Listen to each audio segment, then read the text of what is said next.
마태복음 23장에서 예루살렘의 멸망에 대해서 예언하신 바 있는 예수님께서 오늘 본문 24장에서는 자연스럽게 그 관심을 말세의 징조와 재림의 신앙으로 이끌고 계십니다.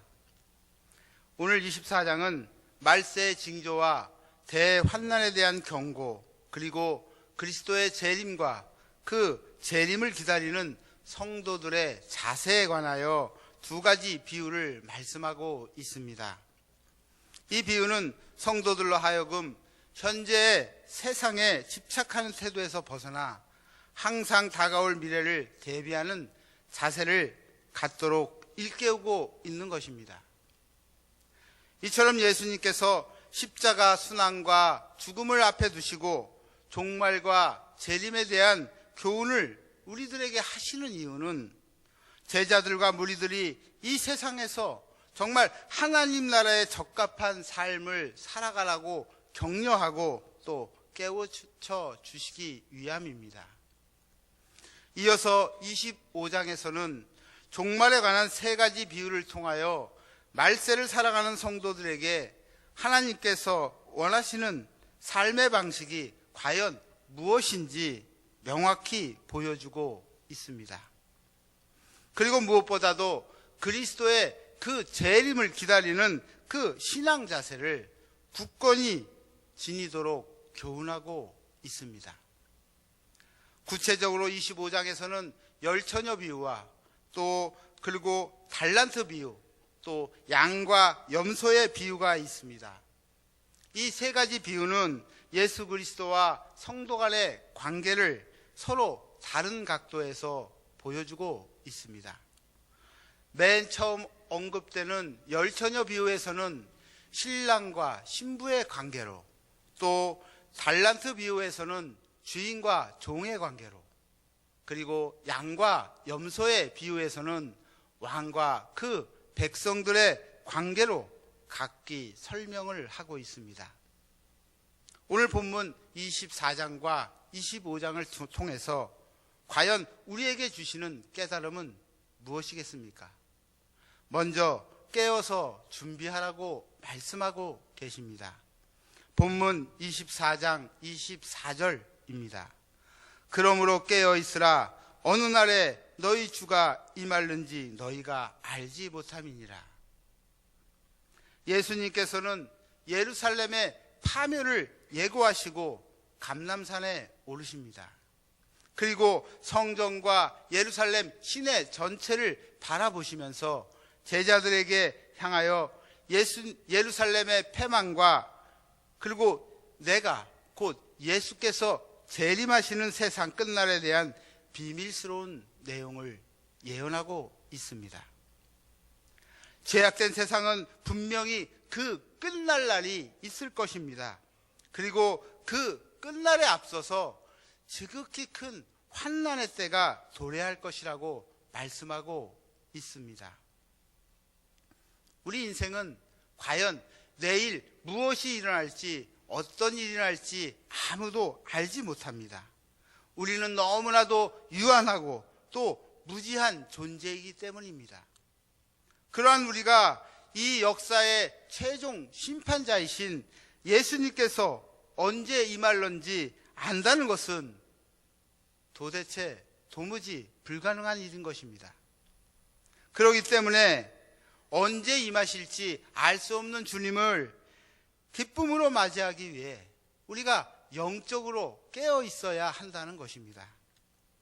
우리의 눈은 어두운 밤길을 안내하는 등불 같은 주의 말씀에 집중해야 되고, 우리의 입술은 항상 기도와 찬양으로 가득 차 있어서 주님과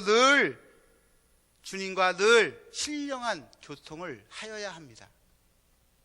이렇게 깨어 있을 때 주님이 언제 임하시든지 우리는 기쁨으로 그분을 맞이할 수 있습니다. 우리 광주동산교회 성도님들, 모든 교회 직분자들이 이렇게 깨어서 준비하는 기쁨으로 주님을 맞이하시는 영적 파수꾼이 되시기를 바랍니다.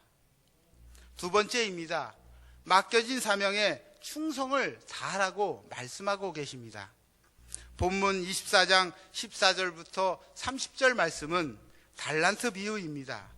먼 나라를 여행하기에 앞서서 자기의 아끼는 소유들을 여러 종들에게 각각의 재능에 맞게 금 5달란트와 금 2달란트와 1달란트씩을 맡깁니다. 두 종은 그 맡은 달란트를 최선을 다하여 활용하여 남겼습니다. 그리고 주인에게 가져왔을 때 그 주인은 착하고 충성된 종아, 내가 적은 일에 충성하였도다 하라고 말씀하시며 칭찬하십니다. 그러나 1달란트를 맡은 종은 전혀 활용하지 않고 땅에 묻었다가 고스란히 가져왔을 때 주인으로부터 악하고 게으른 종이라는 책망과 함께 그가 가졌던 1달란트마저 빼앗기고 바깥 어두운 데로 내어 쫓기게 되었습니다. 주님께서 오늘 우리 각자에게도 우리의 성품과 기질과 그리고 능력을 따라 가장 합당하고 적절하게 은사를 주셨고 또 사명을 맡기셨습니다. 그중 5달란트 받으신 자도 있고 또 2달란트 또 1달란트의 분량을 맡은 자도 있을 것입니다. 우리 믿음의 사람들이 이때 염두에 두어야 할 사실은 각자가 맡은 사명과 재능이 결단코 서로 간의 비교 대상이나 비교 기준이 될 수 없다는 것입니다. 자신이 아무리 작고 보잘것없는 사명을 맡았다 할지라도 이것은 인간적인 시각에서의 평가일 뿐 하나님의 시각에서는 모든 것이 동일하다는 것입니다. 지금 현재 나의 직업이 또 나의 물질과 그 밖의 모든 것이 다른 사람과 비교해서 적다고 할지라도 그것은 우리의 시각이고 인간의 시각이지 하나님의 시각은 아니라는 것입니다. 내가 무엇을 하든 내가 맡아 있는 곳에서 최선을 다할 때 그것이 잘하는 짓이고 그것이 주신 직분을 최선을 다해서 감당하는 모습이라는 것입니다. 우리가 각자가 맡은 일을 최선을 다해서 했을 때 아무리 작은 것이라도 하나님께서는 그 마지막 심판의 때 잘했도다 착하고 충성된 종아 라고 말씀하시는 것입니다. 중요한 것은 우리가 이 세상에서 얼마나 큰 일을 맡았느냐 하는 것이 아니라 우리가 맡은 일에 얼만큼 최선을 다하고 충성하였느냐라는 것이죠. 우리 모두가 정말 맡은 일에 충성하며 최선을 다해서 주님께 잘하였도다라는 칭찬을 받는 삶이 되시기를 소원합니다. 세 번째입니다. 우리의 삶과 행동을 통해서 사랑과 신앙을 고백하라고 말씀하고 계십니다. 본문 25장 31절과 46절입니다. 지극히 작은 자 하나에게 한 것이 곧 내게 한 것이니라 라고 말씀하고 계십니다.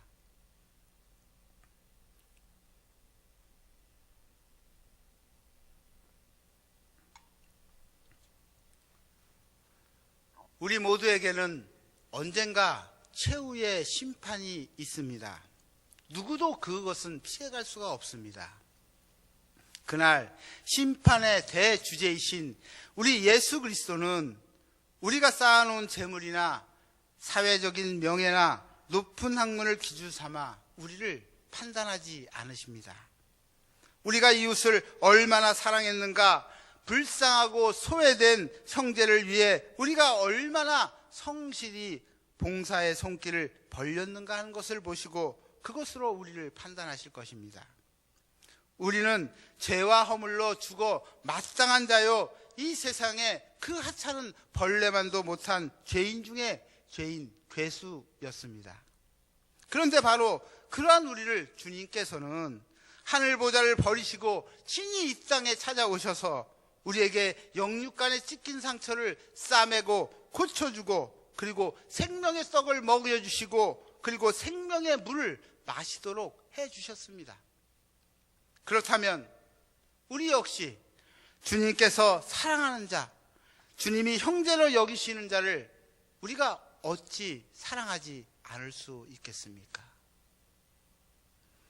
사랑하는 광주 동산교회 성도 여러분, 지극히 작은 자 하나에게 베푼 것이 곧 주님께 베푼 것이라는 것을, 그 사실을 잊지 마시고 우리의 입술로만 고백하는 것이 아니라 사랑을 부르짖고 또 신앙을 고백하는 것이 아니라 우리의 주변을 돌아보면서 또 우리의 삶과 우리의 그 행동을 통해서 하나님의 사랑을 구체적으로 실천하며 생명의 근원이신 하나님과 더불어 최고의 행복한 생활을 영원히 누리시는 우리 모두가 되시기를 소원합니다.